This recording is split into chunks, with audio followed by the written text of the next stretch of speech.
Le grand matin Sud Radio, 7h-9h, Jean-Jacques Bourdin. Nous sommes avec Samir. Bonjour Samir. Bonjour Jean-Jacques. Comment ça va, mon cher Samir? Ça fait longtemps qu'on ne s'est pas eu, dites-moi. Ouais, ça va. Bon, Ça va. je suis à Lyon la semaine prochaine d'ailleurs. Bon. Tiens, en direct de bah. Lyon, je vous le dis comme ça quoi.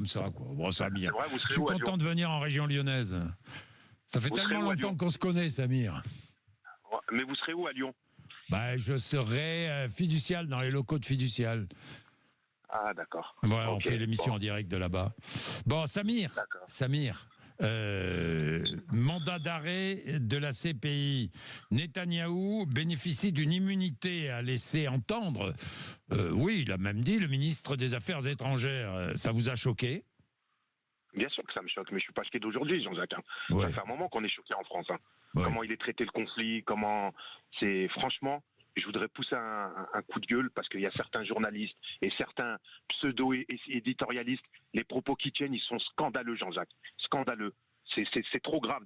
Et moi, je comprends pas qu'il n'y a pas de personnes qui réagissent plus fort, plus haut. Et vous vous rendez compte, on a été jusqu'à traiter Dominique de Villepin d'antisémite. Mais c'est pas le sujet.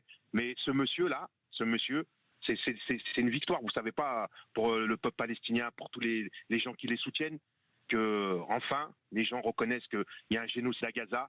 Et j'espère qu'en France, maintenant, certains journalistes ou pseudo-journalistes, comme on dit, ils vont se réveiller et ils vont traiter vraiment le sujet comme il doit être traité et arrêter de prendre la défense d'Israël et de diaboliser les Palestiniens et le peuple palestinien. Parce que quand on va ouvrir les portes de Gaza, vous verrez. Quand on pourra rentrer à Gaza, les journalistes pourront rentrer à Gaza, les humanitaires... D'ailleurs, au passage, je me permets de faire la remarque, Samir, il est inadmissible d'interdire aux journalistes d'aller dans la bande de Gaza. Voilà, ça je voulais le dire, parce que ça me choque profondément.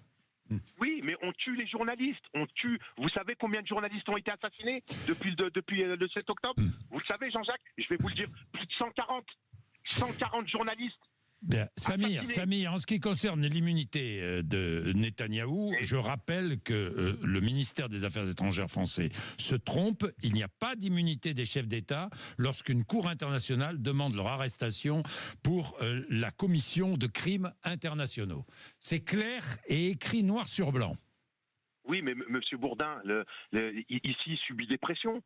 Vous voyez bien, quand les gens manifestent pour la Palestine, on les arrête, on les traite comme des criminels, on n'a pas le droit de critiquer Israël, on n'a pas le droit de critiquer Netanyahou, on a le droit de rien faire, on n'a pas le droit de parler. Et c'est normal, moi ça me choque pas ce que j'entends, ça me choque pas, je suis choqué depuis longtemps. Non, mais ce qui est choquant, c'est d'entendre des manifestants dire qu'Israël ne doit plus exister, c'est de mettre en cause l'existence d'Israël. Vous êtes d'accord avec moi, Samir? Monsieur Bourdin, dans les deux sens.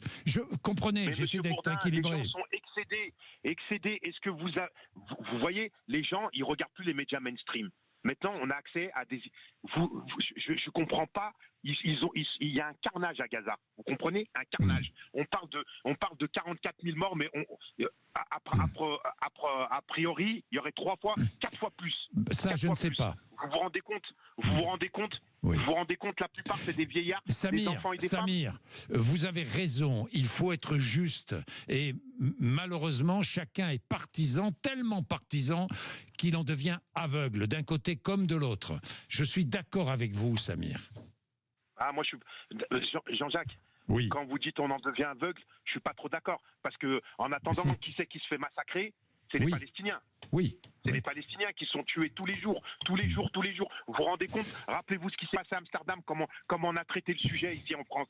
C'est un scandale. C'est un scandale, Jean-Jacques. Samir, merci. Dans tous les cas, je suis obligé de vous interrompre parce qu'il est déjà 8h01. Dans tous les cas, vous avez la parole et vous l'aurez toujours ici sur l'antenne de Sud Radio. 8h01.